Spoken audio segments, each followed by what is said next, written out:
Put this in the stream. Okay. 3 minutes. I'm going with Captain Kurt. Marley. And then we play a Casablanca commercial or no? Sure, we're still our sponsor. So after Marley, we'll say cheers, and then I'll pour mine, thanks. You could even run a commercial during the Oh, that's Could you? fine. You are the worst pourer. You are. You've got 2 minutes. You could run a commercial at 1 minute, like T-minus 1 minute. Oh. And say, That's an idea if it doesn't screw up your cue. No. That's what I'd do. Well, are we going to run that commercial more than once? Sure. Nah. That's broadcasting. I mean, how many times do you see commercial? How much time we got? 1 2 minutes, 2 minutes, 1.5. yeah. If you're going to do it, now's the time. All right. Casablanca, show it in the stream. Go solo on. Have my crawler off. And play. Vámonos a Casablanca, vámonos a Casablanca, la comida para la familia. Vámonos a Casablanca, vámonos a Casablanca. Do you want to say hello to the guests, honey? No, actually. No. We're interviewing.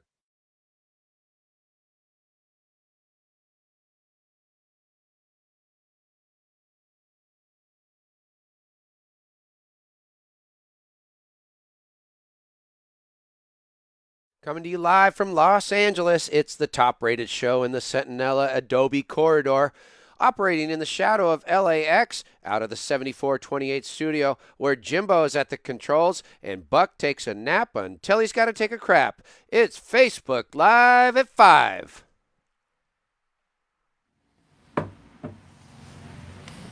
Hi, everybody. Christine here. I'm here to tell you where to find us on social media. So if you can remember these 3 phrases, you can find us anywhere. The first, Sports Stories Podcast. The second, Sports Stories with Denny Lennon. That's Denny like the restaurant, Lennon like the Beatle, or Sports Stories DL. We're on Instagram, we're on Twitter, we're on Apple, Spotify, iHeartRadio, YouTube, and of course here on Facebook. Like us, subscribe. If you had a podcast, we'd like you and we'd subscribe to you.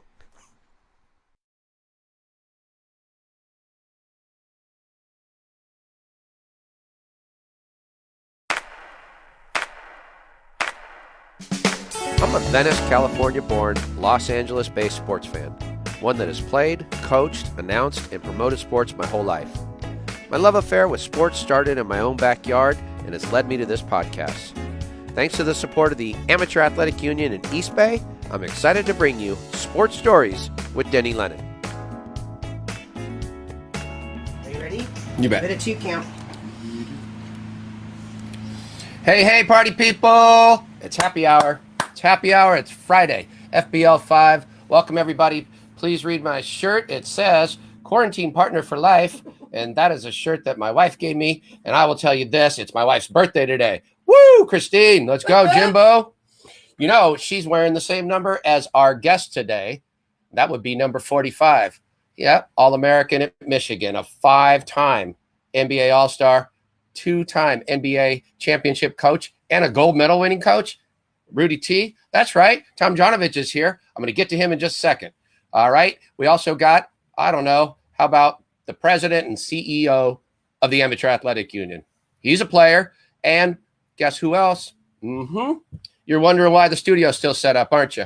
You'd keep it set up too if you got a chance to host the nation's most prestigious amateur award. So this week. Okay. Wife's calling the shots. This past week, we got an interview with Wesley King, who collaborated with Kobe on the Wizardry series, and he was awesome. That happened on Monday. He does the training camp and the Wizardry series. So I highly suggest those books, whether or not you are a child. Although those are shooting for that age group, it's really good writing, and he's the best. And it was really memorable. And then what we hosted the nation's top amateur sport award. Are you kidding? The AAU Sullivan Award is presented by East Bay, and we got an opportunity to host that. What an honor that was. And we got to hand it out to two people for only the third time in history. That would be Sabrina Ionescu, the great basketball player out of Oregon, and our guest tonight, Spencer Lee. That's right. Spence took it home. He pinned the award, and he took it back, and he's here tonight. So that's exciting for us, and that was Wednesday. And yesterday, Thursday, we dropped our video podcast, which was number 4 of our series with that guy, Jimmy Lennon Jr., the Hall of Fame ring announcer, who has been at the crux of some big social moments, including the night Tupac was shot. He was in the ring for that one. He also was there when Holyfield's ear was eaten by Mike Tyson. He was there for that one. And he was there when Buster Douglas knocked out Mike Tyson. Crazy, right? So that part 4 will be coming up. Part 3 is out right now. Hey, I think it's time that we go say hello to our producer of our video podcast. She also covers all kind of things. And first, I think we should do something else. What do you think we should do, wifey? Quarantine partner for life? Do you want to do your shout-outs? Shout-outs? Where my family at? Hopefully they're here. Ratings go through the roof, as you well know. How about my St. Mark people? Come on now. I put in a hard 20 there, plus the 8 I went to school there. So hopefully I got a little St. Mark support coming. And then got a call to my VBC people. You know we got our show coming up Tuesday night, and we're back. Yep, we'll be back. So hopefully you'll be here for that. And finally, I call out my AAU's people. Let's go to the top states. Who's in our top states? Remember, California still holding the top one. So then we go 5 outside of that. Oh, yeah, Iowa's in. I love it. Iowa came strong. They came strong on social media, and they came strong to back their boy Spencer Lee, and they now cracked the top 5 outside of Cali. Oklahoma, Florida, Arizona was coming in. What do you know? The AZ is here and still holding on to that number 2 spot, the number 1 spot outside of Cali. Ohio, the Buckeyes still holding that spot. Okay, thanks for the heads up on that. Now we get to take a trip from the 7428 studio. We head north on the 405, west on the 90 freeway. You get off, you head down Abbott Kinney, you make that left on Rose Avenue, and you're at Ocean. And guess what? We go to Studio 51, where we see our producer, Marley Rice. Marley Rice, y'all.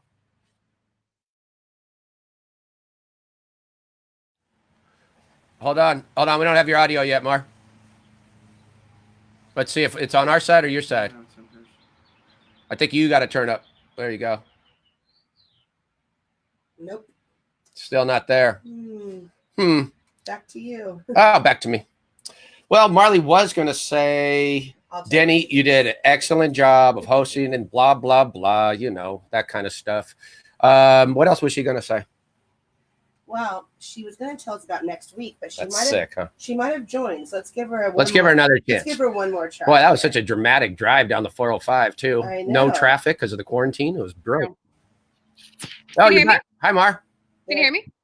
Yep. Now here, hold on. Let me just reintroduce you. Let's go to the 2000 AAU beach volleyball 10 and under champion in beach volleyball, Marley Rice. Hi, Marley. Welcome to another episode of Facebook Live. My dad made this little setup for me. Can you read over my left shoulder right there? I can't hear you now. Oh, there, I got it. Anyways, okay. Yeah, killer. Oh, that's your. Well, I can't hear. I can't hear. It's all right. I'm back. Can you hear me now? Yeah. Okay. We should probably forge forward considering all these audio difficulties. So at least we, didn't have any audio difficulties when we hosted the Sullivan Awards, because that was incredible. We let our guard down a little, no doubt. Before I begin, Christine, are you a present for her birthday? Kind of. No, it was because we tagged this term during our podcast series, and then she got it, I think, for our anniversary. Now we're both out.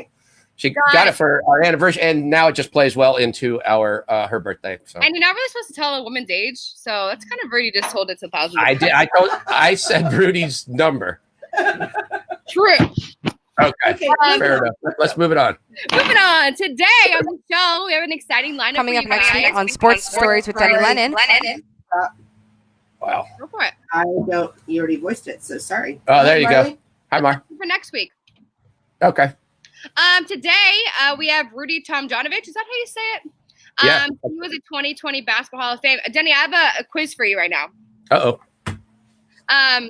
Who else was inducted alongside him? Well, I know Kobe's going in. I know Tim Duncan, also 5 titles like Kobe, and somebody that coached on his Olympic team, which is KG, Kevin Garnett, is going in. So that's a pretty good class. And there's a couple others in there I'm forgetting, like Eddie Sutton, and I think Cole Schla, and I forget who else. Well, good job. I was proud of you. You always give me quizzes, so I thought I'd try to quiz you on that. All right. He was inducted alongside Kobe, which was great. I'm excited to talk to him. Next on the track, we have. Oh, also, did you know he's from Hamtramck, Michigan, which is only 18 miles from Wyandotte, Michigan. So him and our boy McKay. Yep. Him and McKay. So next we have Spencer Lee. He's on the show tonight. He's the newest winner of the Sullivan Awards. I'm no surprise that he won to me. What about you? His following is so large. He does. I'm surprised. I'm not I've surprised. been around the awards for a few years. It was as deep as a field as I've seen. It was really impressive. Anybody that would have won wouldn't have disappointed. So it was so I like him a lot. So he's on the show. Do you know where he's from, Denny? Yeah, I think so. Philadelphia. No, Pennsylvania area. Something like that. And he goes to Iowa, University of Iowa. And then we have Roger Goudy on the show, AAU President, CEO. He's coming on to discuss how great of a job we did at the Sullivan Awards. I hope is what he's going to tell us. Give us not sure. Hey, Mar, Carlos is gone this week. Doesn't mean that they're not delivering, but they are. But he's gone this week, so we'll do our cheers right now. Yes. Cheers. Let's get the happy hour started. Our best to Carlos as he takes care of some business. And but the business will keep growing even though he's not here tonight. Yes. If you guys are interested in calling Carlos, we'll give you the number somewhere. You guys can call and order takeout or catering. And he has some deals. So if you mention Sports Stores with Denny Lennon, you'll get a discount. You came strong. Now we're gonna let you go just as strong and go to Rudy because I'm excited. Next week. Oh, next week. You got to do next week, Jordan. I already did a little video for that, so show the video. Good pull. Good pull. We'll do just that. On Monday, Jean Hastings Ardell will be here for a long-form interview. She is the author of Making My Pitch. On Tuesday, we catch back up with the men of the VBC for the best hour on Facebook Live. If you missed the last 2 episodes, I highly recommend checking them out on our website at sportsstoriespodcast.com. On Wednesday, Stan Johnson will be here, virtually that is. Stan is the men's basketball coach for Loyola Marymount University in Westchester, California.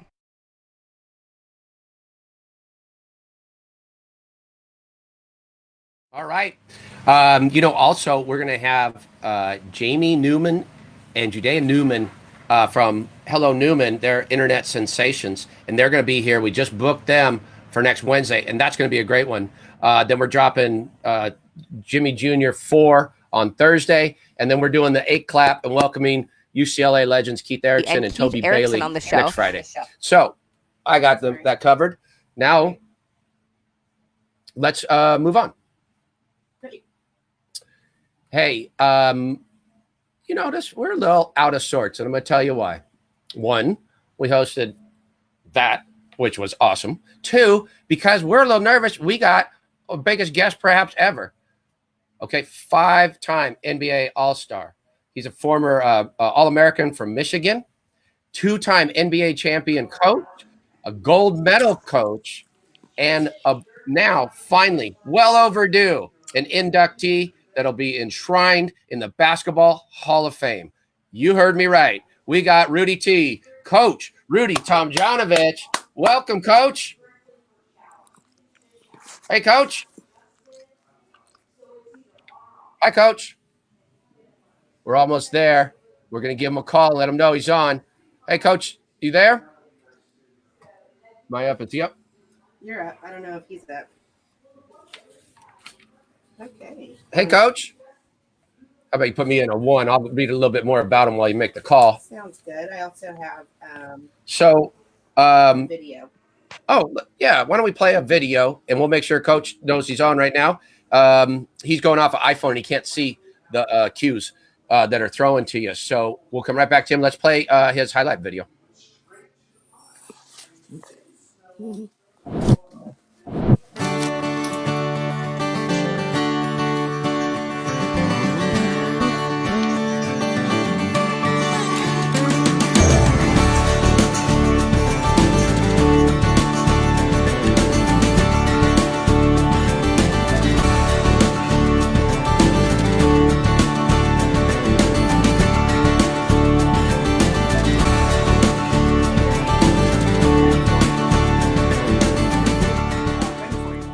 What?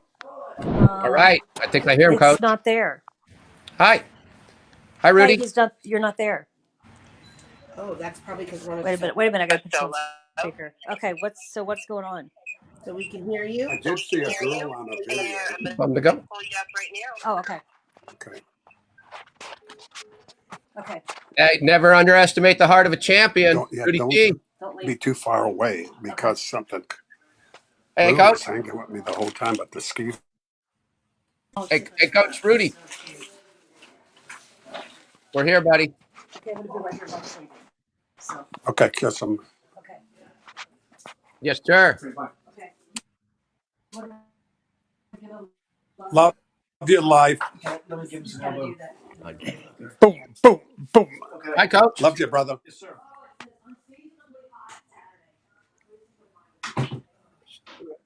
Yeah, there we go. Yeah. I got an idea.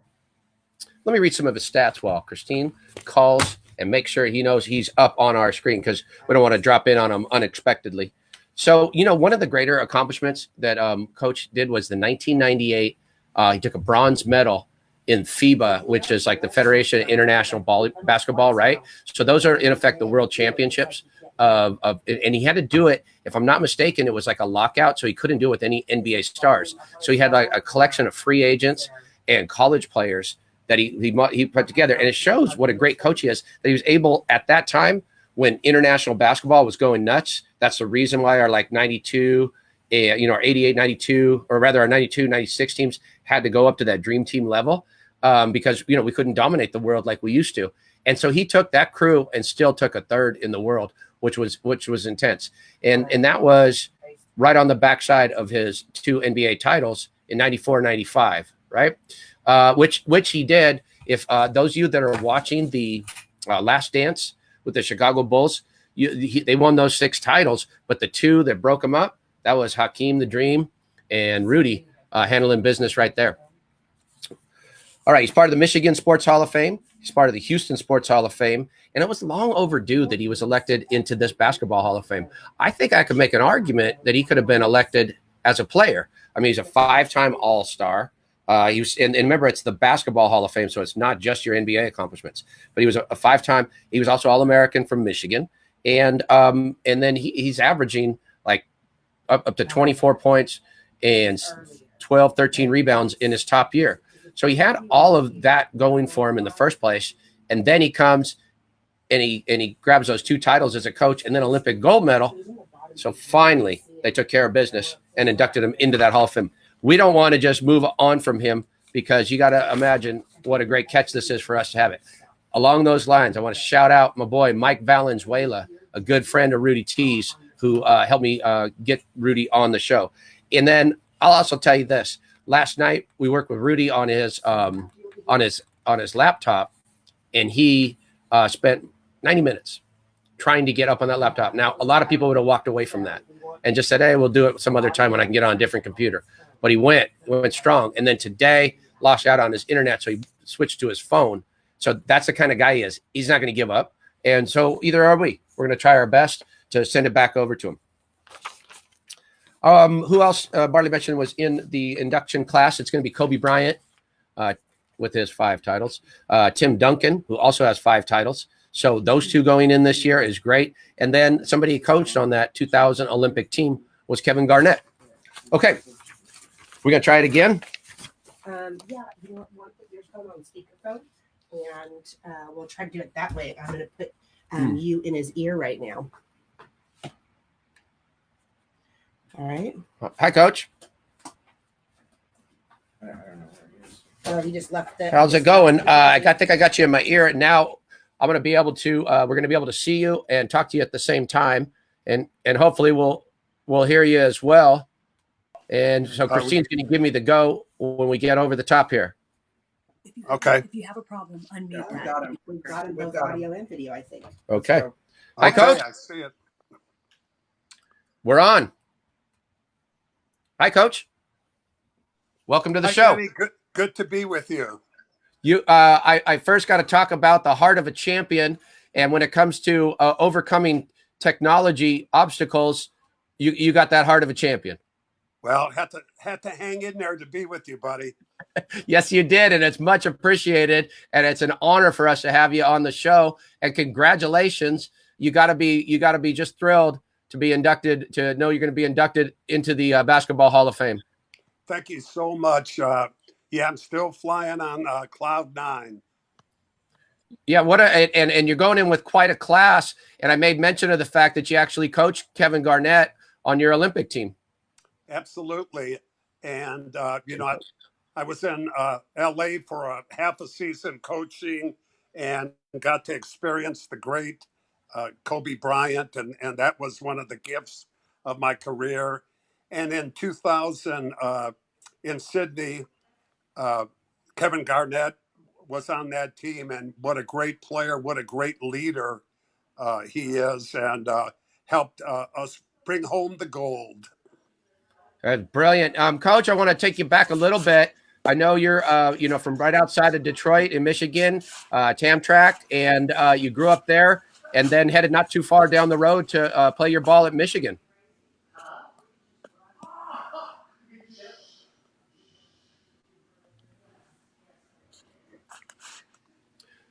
You still, hey Lisa? Lisa! I think Lisa's better to go. Lisa is his IT person. My IT person is also my quarantine partner for life. So we'll keep going back. We're not giving up on Coach. He didn't give up on us. So I can fill you in on maybe what his answer might have been. He grew up in a rough part of town in Michigan there. And so he learned to play the hard way outdoor in the streets, near Detroit, which I think it's called Tamtrak. But all of those areas, those are some rough and tumble basketball that you came up in. So out of Michigan, he's their number 2 all-time scorer, and he still holds the all-time rebounding record. Is that crazy? I know. That guy. I mean, you got to consider he's still the number 2 all-time scorer, and I don't think there was any kind of three-point line in that day. Not that he did, but we will talk a little bit about how he changed the NBA game by stretching the floor with that stretch 4 and utilizing the 3. That's really was the key to a couple of those championships. Think about big game Bob Horry and the like. All right. So it's Hamtramck that he was from. And all right. I got you back, Coach. Yes. Good. I was asking, maybe you tell us a little bit about growing up in Michigan.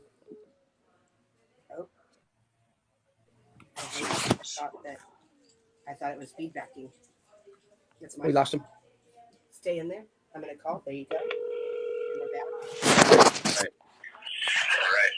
Okay, I'm back. We're not going to, we just keep coming, Coach. This is like training camp. Yep. Tell us about growing up in Michigan, Coach. Well, I grew up in a city called Hamtramck, and it's right in the heart of Detroit, only 1 square mile. I feel very blessed that I got to grow up there. It was, a racially mixed city, and most of my friends were Polish. I am not Polish, although a lot of people think so. And luckily for me, one of the hot spots for basketball, pickup basketball on the playground, was at my junior high school, where we had like 8 full courts, and all the great players in that area would come to that playground, and I got a chance to learn the game and develop my game there. Wow. And you talk a little bit about your last name sometimes mixed up. I know you're Croatian, but is it true that they actually made a jersey that just said Rudy T on the back? Yeah, that was. I think that was just 1 year in the NBA where they did put a nickname. I think the Big E. A funny story. We had. I had Calvin Murphy and Alvin Hayes. We were on the same team, and we were decided to wear Nike shoes, and so they said we could put some different things on there. I says, okay, Rudy T. Alvin said the big C. I mean the big E, and Calvin says, well, just put little C on mine. And when he got his shoes back, the C was so small he couldn't even see it. They just put a little C on it, and he was pretty mad at us, that we had ours looking good. Tell me about that first year, Coach, playing in San Diego. You're drafted by the Rockets franchise, but the first year you played was in San Diego before you left there for Houston. Yeah, what a beautiful city. I was very excited about it to get to play in California. And the year didn't go the way I wanted it to go. I was the second pick in the draft and had a lot of high hopes. And I sort of had a breakout game early in the season. Detroit Pistons came to town and they were 10-0. And Big Bob Lanier, well over 300 pounds, fell on our starting forward at the time and wrenched his back. And I got a chance to play and had a career high in points and rebounds. And I thought that was going to be my ticket to playing a lot more. But for some reason, I didn't get to play a lot that year. And later I found out I was caught in a battle between the coach and the general manager. And it sort of soured me that first year, but I bounced back and, when we moved to Houston, I got into the starting lineup and my career took off. Yeah, no doubt it took off. You started putting up the big points. I'd like to talk a little bit about the NBA in those days. It certainly was a different league. But one of the things, you had a really good perimeter game. You had a nice high arching shot. And eventually, as a coach, you would go on to revolutionize the game by having like a stretch four and utilizing, the deep ball. Is that something that you took from your own personal game, or is that just something you saw as the game evolved? I just really liked that extra point. I really liked that extra point you get for the 3-point shot. And we didn't have all the analytics and stuff back then, but it just made sense, especially if you wanted to get the floor open and get the ball into big guys or to guys who are driving to the basket. So we used it a lot in Houston when I became a coach. And really, people now, it's like, when do you shoot a regular 2-point shot? Rarely, only if it's a layup. And it really has changed the game. So we were talking a little bit about stretching the floor, but I know you went in and got rebounds. I mean, you're still the all-time rebound leader for Michigan. But I found a story that was kind of fun about you getting mixed up with Wilt Chamberlain because you were crashing the boards a little too hard for his liking. Oh, absolutely. Yeah, that was, there was a big controversy or comparison at that time with Wilt Chamberlain, 7'2", 300 pounds, and Bill Russell, who won all the championships. And I really, as a kid, I really liked Wilt. And in fact, I used to tie things around my knees because he had those knee pads he used to wear. And then when I finally got to the NBA and got to play against this guy, what a thrill. But what would happen is, I had a lot of shooters on the team, and I hadn't moved up in the scoring hierarchy of our team, so I was the last option. And if I wanted to score, I would have to get it off the boards. So on every shot, I just got a running start to the basket and took off. And I would be up there if the ball was bouncing around. I would be up there to tip it in. But I was also there when the ball went through the basket. So, I jump and what would happen is when we played the Lakers, Wilt would be under the basket and my butt would come down on his shoulder. And after doing this a couple times, especially when the ball had already gone in, he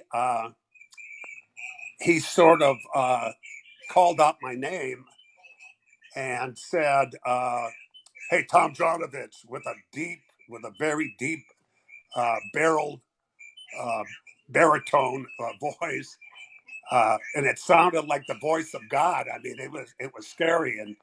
And he said, "Don't come in here anymore, jumping on my back." And I said, "Man, I was a little nervous, but I felt I had to stand up for myself, and I sort of called back to him, but my voice broke, and I sort of said, 'Wilt, I'm just trying to do my job.'" And so the game goes on, and I keep doing it, and he gives me another warning, and now I'm feeling pretty good. I'm saying, "Oh, come on, man, we're just playing ball," and he says, "No, I'm serious. I'm serious." And so later in the game, I go down, and I get a loose ball, and Wilt is a split second late, and he grabs my arm, and they whistle a foul. So we're under their basket, and I'm ready to walk down the court. And back in those days, you shot every foul. You didn't take them out of bounds. So I was ready to walk down the court, and I tried to get my arm back, and he's holding on to my arm. And at that time in his career, he was known as the strongest man, and one of the strongest men in the world. And he was going to fight Muhammad Ali in a boxing match. And I was a big fan of Wilt's. Now he's got a hold of me, and he's mad at me. And, I was hoping something like Batman would come on, when they're in trouble, that a commercial would come in and save me. So I had to think fast. So I spun around and I put my finger here in his face, and I shook it like this. And he let me go. A timeout was called. I go to the bench, and my teammates are looking at me like, "Are you nuts? What are you doing out there messing with Wilt? You backed him down. How did you do that?" And I never told them what I said. And what I said when I put my finger there and shook it in his face, it says, "Please, Mr. Chamberlain, give me one more chance." And so I got a false reputation as a guy who could take care of myself. I love it. Well, you faced so many good big men because you had to do some of that work for the Rocket. And then I would imagine you took the lessons learned and applied those to your coaching of Akeem Olajuwon, which was brilliant, Coach. I mean, what you did, Akeem was always an accomplished athlete and player, but he really turned into an effective player that you built a championship franchise around. Tell us a little bit about coaching Akeem Olajuwon. Well, yeah, really, Akeem Olajuwon is the key to my success as a coach, because you don't win without great players. And he was truly a fantastic player and a great human being. And, when I inherited the team, he was already an all-star and all that. But, what we did is we changed the spacing. I really believed in spacing and how we spaced the floor with him. And teams had to double team. So we put guys right in his vision. We didn't cut them through the lane where the defender could sort of hide and then come back and double team. And, he could still score when I got him. But what really improved is his passing. And he would hit his teammates. And we got some really good shooters like Kenny Smith and Vernon Maxwell and Mario Alley made a big shot in the playoffs, and Sam Cassell. All those guys, really fit real well with the team. And what made him a champion was not only his great rebounding, defense, and things like that, but when he started making passes. One of the things you were able to do was to take a team that was called Choke City, and that may not have been a fair nickname for them, but to change the team dynamic, the team ethos, and he turned into Clutch City. Just diving into your life a little bit, I've seen so much love for you as a coach from your former players. I got to imagine you did that because as an ex-player, you understood the process, and then you also built something that was significant, which was kind of like a team, a bond amongst that team that made them feel like family, took them over the top. Yep. Well, I don't know what the secret is. I looked at my players as positive assets, and they had something to offer, and it was my job to find a way to put them in an environment where they could do those things. And some guys do that. Some guys just have a system that stays the same, and they try to get players to run that system. I try to look at the players I have and then devise the system to their strengths.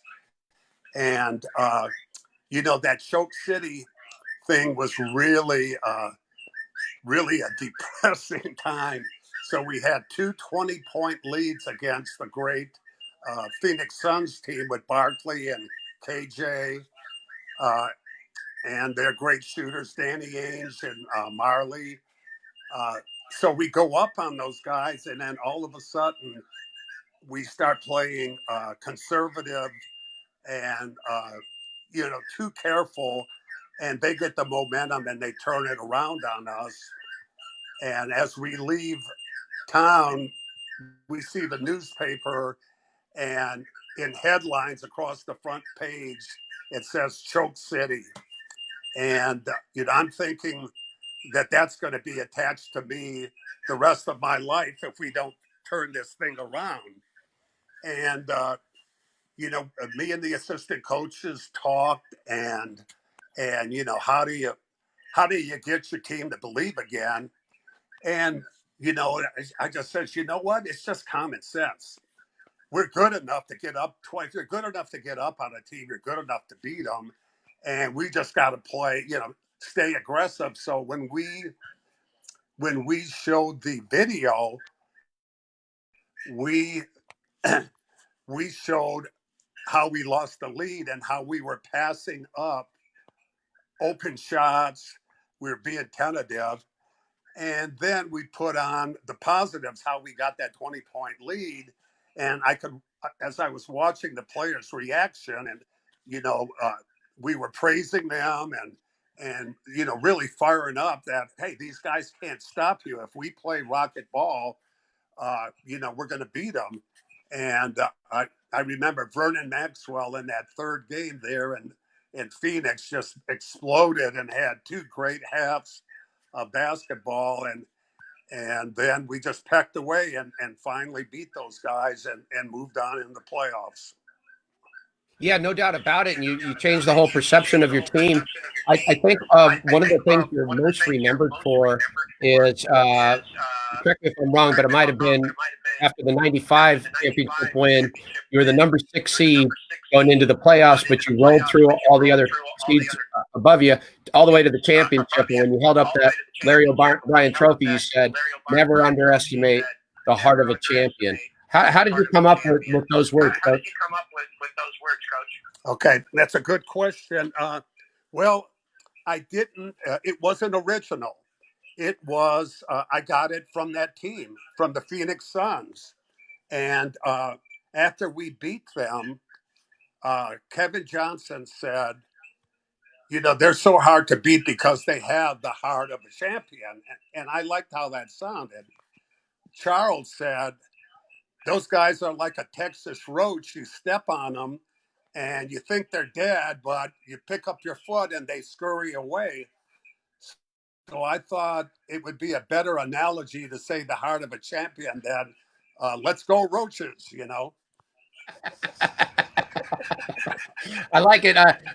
You picked the heart of a champion over the roaches after all that extensive film study. You learned how humans, come back. That's a beautiful thing. Coach, tell me a little bit about how did you get the phone call or the the notice that you had been elected to the Basketball Hall of Fame? Yep. Well, they give you a date and they tell you within a couple hours that you'll be getting a call. And I have received those calls before, and I didn't get the response I wanted. It was, it was close, but maybe next year. And then I had to sort of live with those things because when Hall of Fame time came around the next year, people would say, "Well, you're not in there. What do you think about that?" And it's not really something that I thought about. I really didn't give it much thought. Like, oh, I got to have this thing. I think if it's meant to happen, it'll happen. So when I was waiting for the call, I actually fell asleep. And the phone rang, and I looked, and there was Springfield, Mass.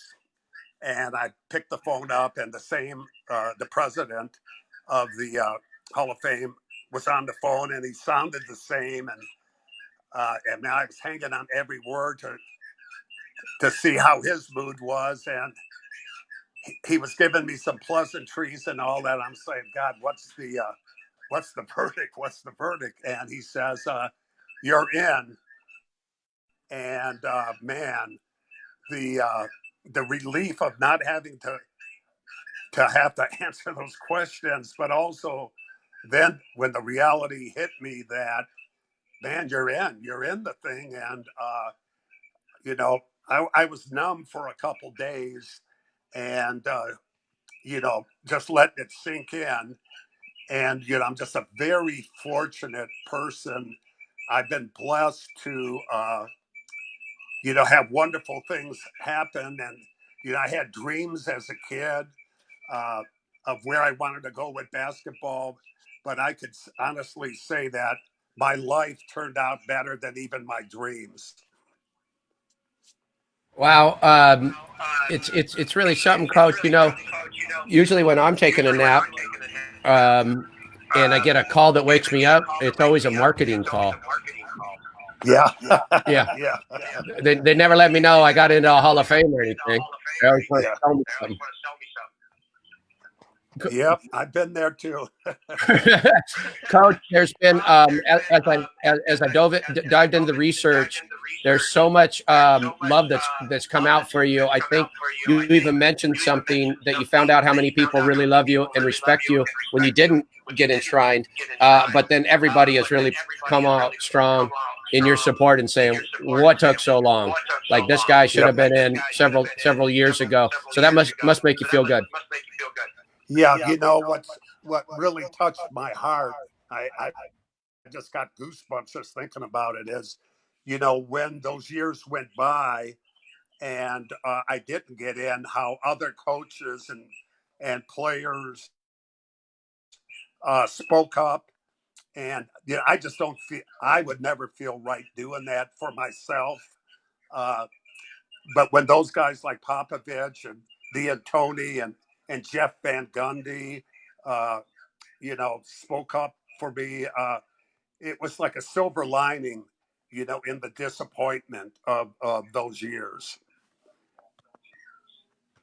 And I'll always remember this small interaction that my wife and I have had with you and Lisa, and the challenges to get over the top. You showed that you're a champion by getting over the top on this. And if you like, Coach, I sure would like to toast you on your induction into the Hall of Fame. Well, you got it, buddy. You're the best, Coach.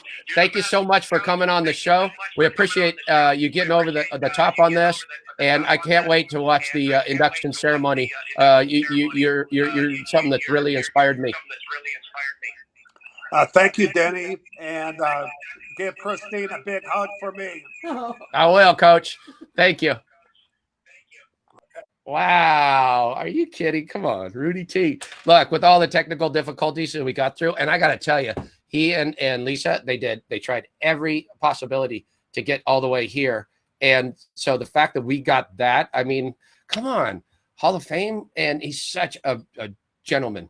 He's such a good guy. And you can see that in the research that I did. I just found like all of his players spoke so highly of him. All of his colleagues spoke so highly of him. So that was really something. Every time I look over my shoulder, I see that award over there. I think to myself, not bad. It's not a VBC trophy, but it's not bad. All right. Speaking of which, let's bring him in.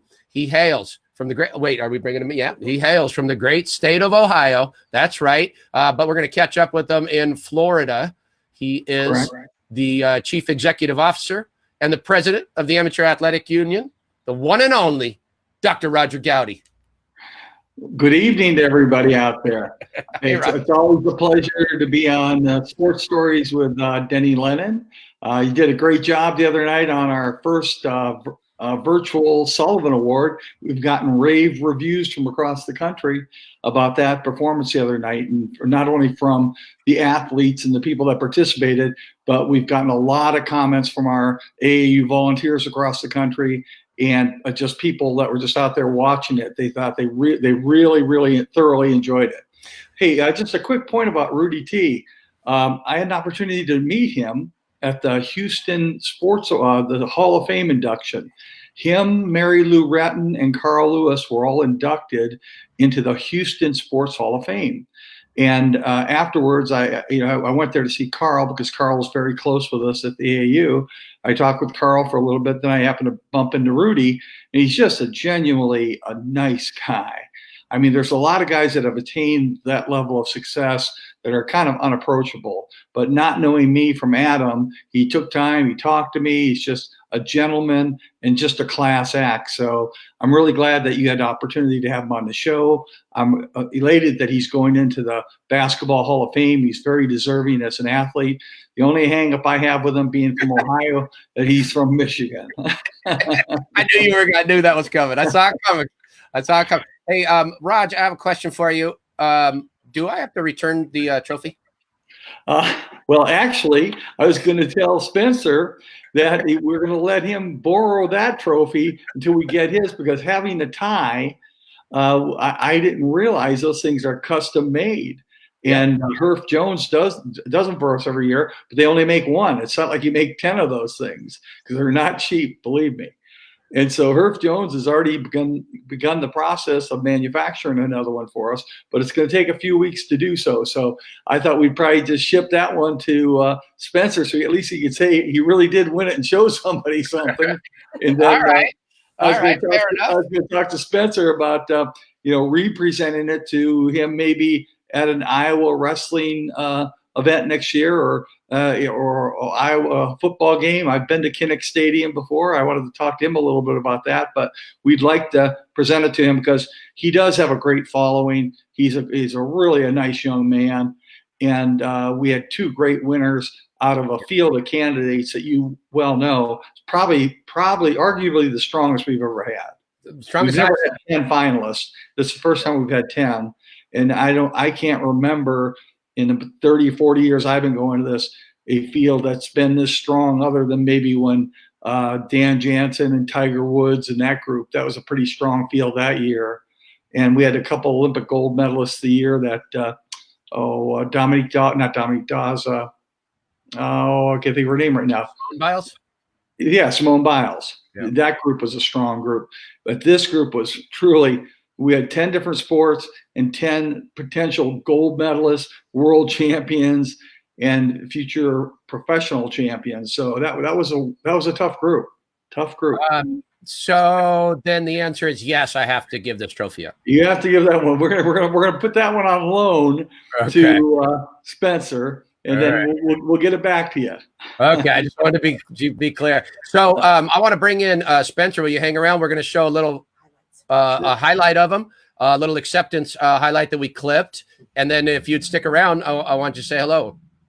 Would love to. Okay, let's see a little of our guest tonight. The 2020, the 90th AAU Sullivan Award winner, Spencer Lee, wrestling.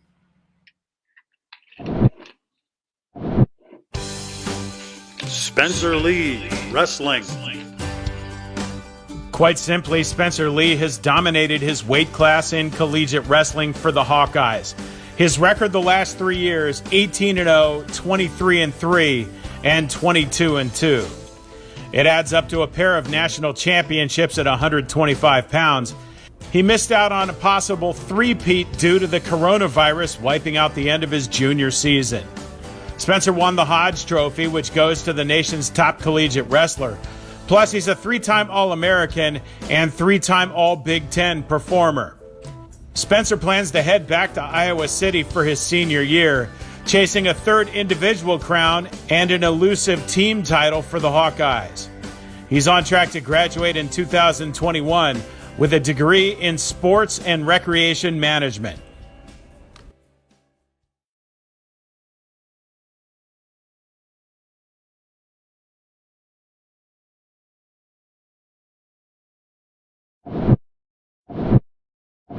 We're moving over to Spencer. I've been to University of Iowa, watched the Ohio State Buckeyes get beat at Kinnick Stadium by the Hawkeyes. So I've been to your campus. It's a beautiful campus, and I'd love to come there and present the award to you if you'd so desire, the trophy to you. But for right now, we'd like to hear a few words from you. I'm kind of shocked. I thought I was like, no chance. These are some incredible athletes. I just wanted to, thank my family, teammates, and coaches, and also to you, Dr. Roger Goudy, and Melissa Willis for having this work continue on online. I mean, it's hard during these unprecedented times, but just being among these athletes was kind of an honor. And I thought I was just here for the ride. Really, I haven't won Olympics or anything yet, but I plan on it. And only 3 other wrestlers have won this award, and just to be a part of this group is just incredible. We as amateur athletes, we love this. We do this for the sport, and the fight and the passion instills upon us. And I'm just honored to be even as a finalist, but to win was just I did not expect that. I'm honored, I'm humbled. So that was a great moment, and there he is, Spencer Lee. What's up, champ? How you doing? I'm doing great, Spencer. I just gotta say, I gotta break the ice here. You called the president and CEO of the AAU, Dr. Goudy, and that doesn't go over well. He might want to wrestle you. Oh no, my bad. Hey, Spencer. I want to take him. How you doing? How you doing? Good. How are you, sir? I'm doing great. I think we're going to keep the trophy now that you mispronounced my name. Because I'm certainly not going to wrestle you, because I watched enough of your tape and your films to know I wouldn't want to get on the mat with you, nor would I want to get on the mat with any college wrestler. You guys are unbelievable athletes. Thank you. But we're going to get you the trophy. This one will be temporary. Then we'll get the official one to you. That'll be custom made just for you with your name and information on it. And in all seriousness, like I told you last night, we would love to come to Iowa and present it to you in front of your home crowd, so everybody there that knows you and loves you can see it live, because we feel it's that important to you. We weren't able to do it in New York City this year, and next year we would like to have you there as our guest. And again, as I said last night, we'd love to have you and your family down when the Walt Disney World opens again. We'd love to have you down as our guest, because we really want to make this a special occasion for you, because you may not know it now, but you will in 10, 20 years. This is a big deal. I mean, some of the people that have won this, you start looking down that list, just like our former winner did, and you start saying, wow, I'm with all those people. I'm with Peyton Manning. I'm with some of these unbelievable athletes. Well, you are an unbelievable athlete, and you're very deserving. And I'll speak for the AAU. We're proud that you are one of the co-winners this year. Well, I thank you very much. Appreciate that. I was just honored to be a part of the group. Well, good. And by the way, if you the studio is a little different tonight. I'm in my wife's studio, and if you want, I could read a book to you that if you give a mouse a cookie, my wife is a preschool principal, so all the lights and the stuff in the background. This isn't AAU headquarters on that tonight. No. But if you'd like me to read you a book, I could read it to you later. I remember that book. Hey, Spence, if you're going to show us. Spence, if you're going to show us appropriate hand positioning for a pin, a takedown, show us how that would happen against the guy to your right. Come on. To your left. What do you mean? I'll tell you what happens. Like, show him. Oh, is that what you do? All right, I'll do it. That way. Hey. That's how we wipe the president. You want me to go like this? That's it. That's how we wipe. Oh, my bad. Oh, yeah. Yeah, we swipe people up. Yeah, that's why I wanted you to pin them. Spence, we had talked a little bit the day before you won the award, and then you said it in the interview when we talked that you didn't really expect it because you saw the field and so forth. But dude, your accomplishments are crazy time, and you stand up against all of those, and it must have been something when you heard your name called. I mean, I was kind of ready to just get off of it and be like, maybe next time, because I expected someone else to win, really. I mean, I was expecting a certain name, but then it said mine, and I wish you guys could see my face. I was pretty shocked. Yeah, you guys probably did see it, but my my family, they stopped watching. They started to go on a walk. What? My girlfriend was like, she was gonna stop watching, but then they all stopped and said, "Oh, why not? We'll just see who wins. We're curious." And then I ended up winning, and it was kind of funny. Wow. Yeah, they're well, that's because when you wrestle, they're used to 2 minutes of having to watch you before you hit somebody, and then they get to go, get something to eat. I mean, I guess. You finished your last season, I think, or the season that was full before. What were you 18-0? I was 18-0, yeah. 18-0, and it's clearly the number one seed going in, and it would have been your third consecutive title. But you'll just have to make up for that coming up next year. Why don't you tell everybody that may not have been on the broadcast before what you do to stay in top shape? Well, I mean, for us, it's a little hard. We train in Carver Hawkeye Arena. Right now that's closed. We're not allowed to do that. We're not allowed to go in there. We're being safe. We're being smart. And we're just, doing what we can. There's a lot of running, a lot of mental training, a lot of watching film, a lot of body weight stuff that you can do. So it's just maintaining, staying healthy, staying in shape, and get ready for what's next. And that's what's the next best thing. Next best thing is just staying healthy and keep maintaining and working on your mentality. Do you you trust me that I'll keep an eye on your trophy, right? We're good. Absolutely. Okay, good. So my extensive staff here, they dig deep, and so as soon as I mention it, I think we might have the video of your expression when you did win. Oh God! I know this is good, right? Don't show that. No stone unturned, Spence. This is why we do our work. If there was a Sullivan Award to be given out for video podcasting in the Sentinel Adobe corridor, we'd win it. All right. I think if I'd done that, I would have went like this. Let's see what this looks like.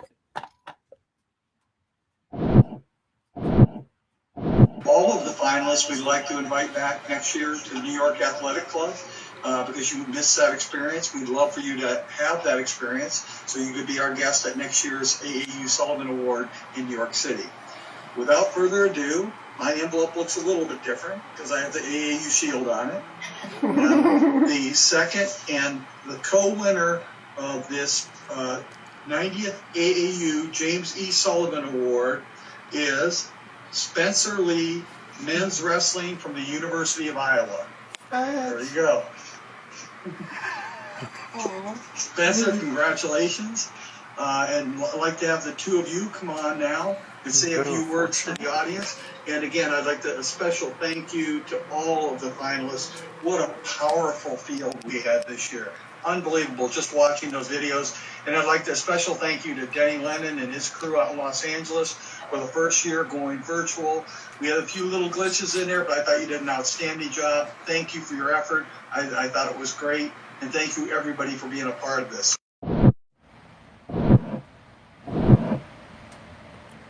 Spence, it looked like you almost went down. You know, don't go down in wrestling, but you almost went down for the count here.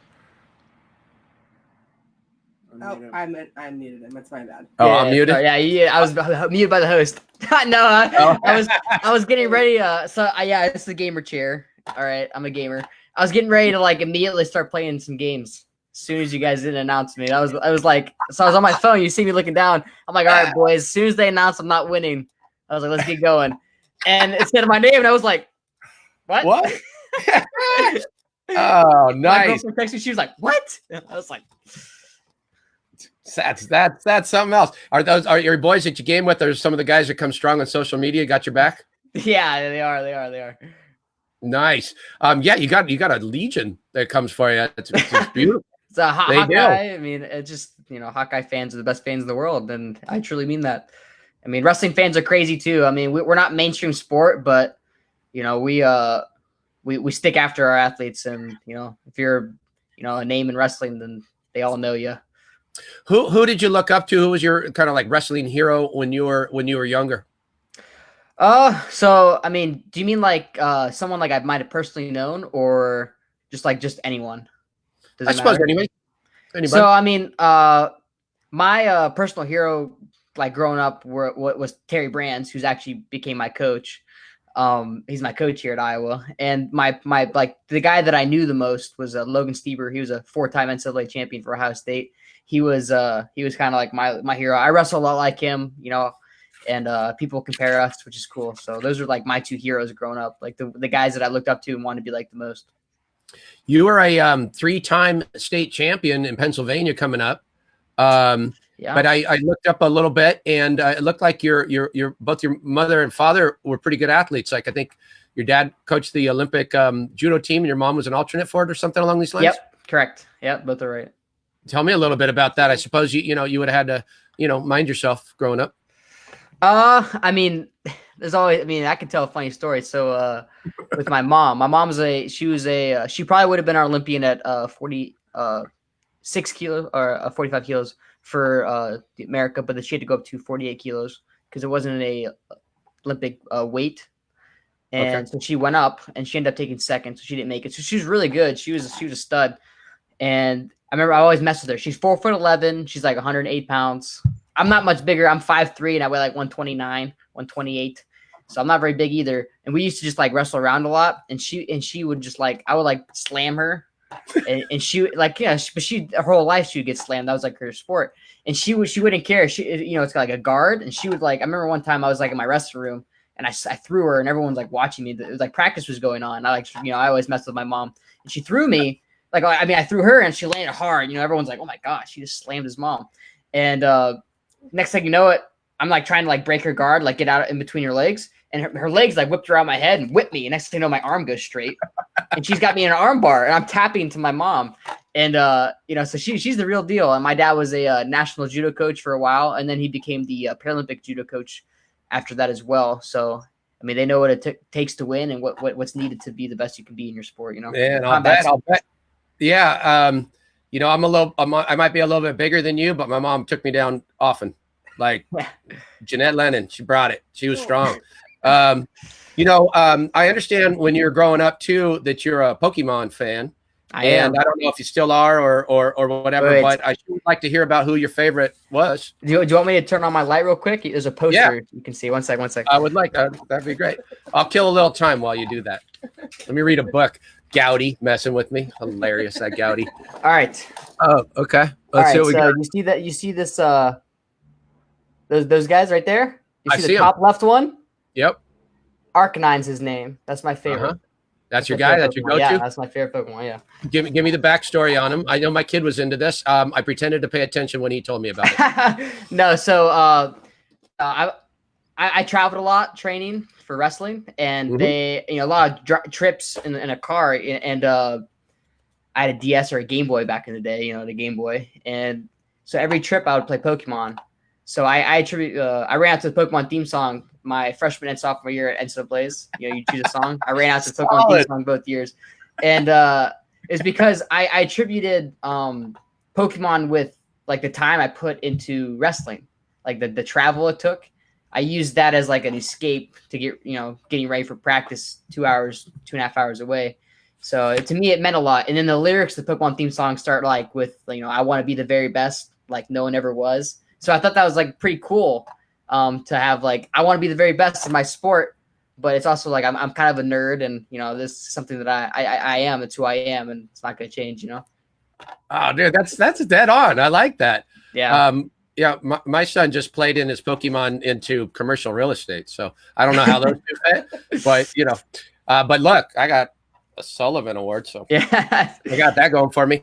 Spencer, would you answer some rapid fire questions? Let's go. Let's go. What was your first pet's name? Bandit. What kind of pet? Miniature Australian Shepherd. What kind of what's your favorite go-to shoe? Shoe? Yeah, I wear for going Nike. out.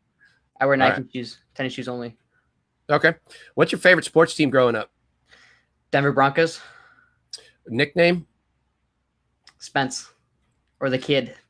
Ooh, I like the Kid. Do you mind if I call you Spencer for hire? Sure. Okay.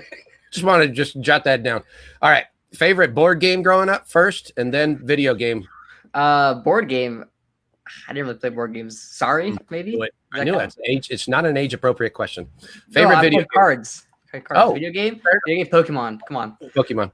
Okay. Favorite main dish? Chicken parm. Favorite dessert? That's a tough question. French silk pie. Ooh, that's a good answer though. Favorite movie all time? Last Samurai. Oh, sick. Favorite musical group that could include anything? Man, I like classical music. Tell me who. I mean, I just like Fur Elise is probably my favorite song, like on the piano version. Okay. So that's what I use my pump up music when I want to wrestle.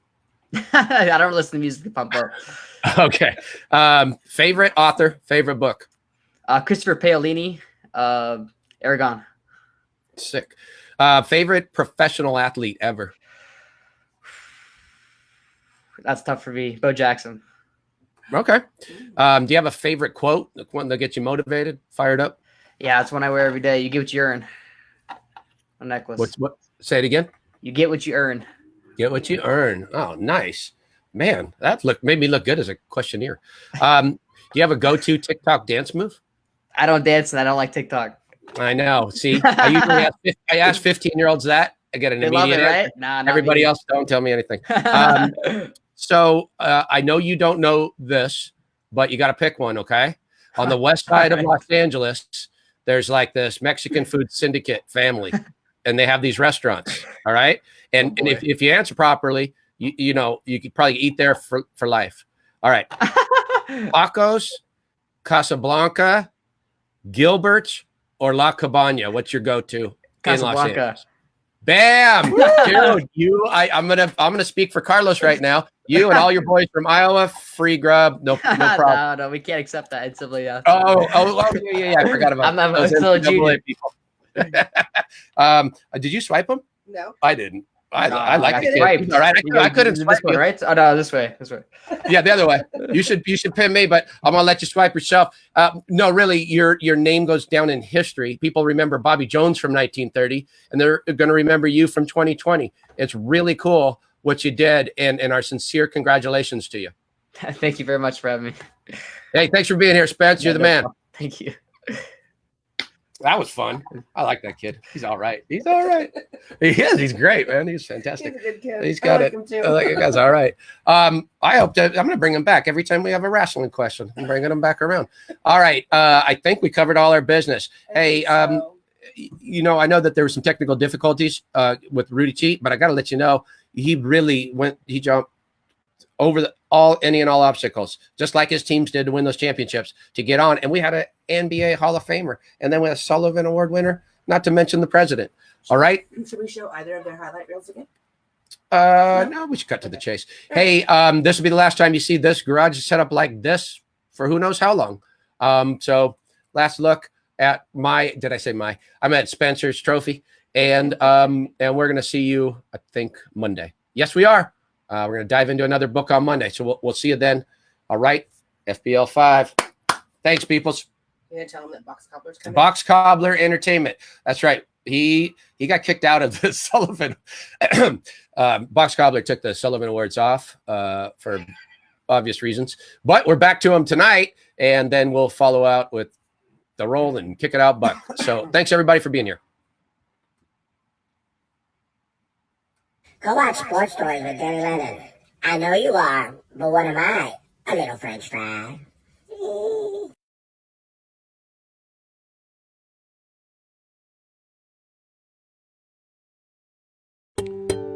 Sports Stories with Denny Lennon is supported by the AAU.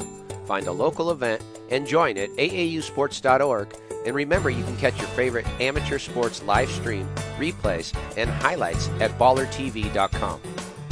Sports Stories, along with East Bay, supports the Heroes Movement, a nonprofit that bridges the gap from mental or physical therapy to getting strong again through strength and conditioning workouts. This free service is available for any veteran of the United States Armed Forces.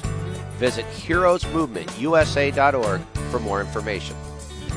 Sports Stories, along with thousands of people across the country, also supports the My Stuff Bags Foundation, a nonprofit that provides traumatized children with new belongings and new hope.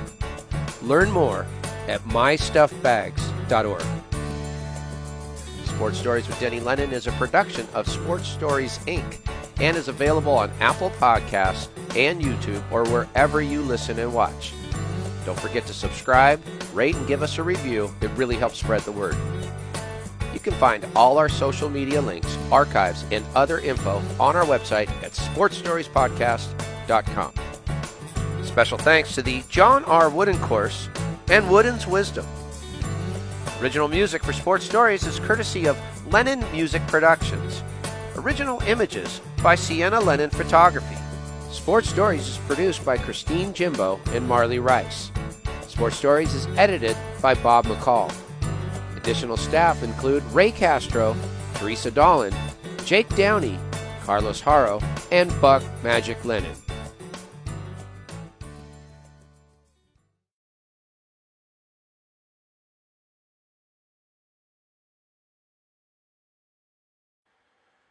Kick it out, Buck! Yeah, kick it out! Kick it out! Yeah, buddy! Way to kick it out! Good job!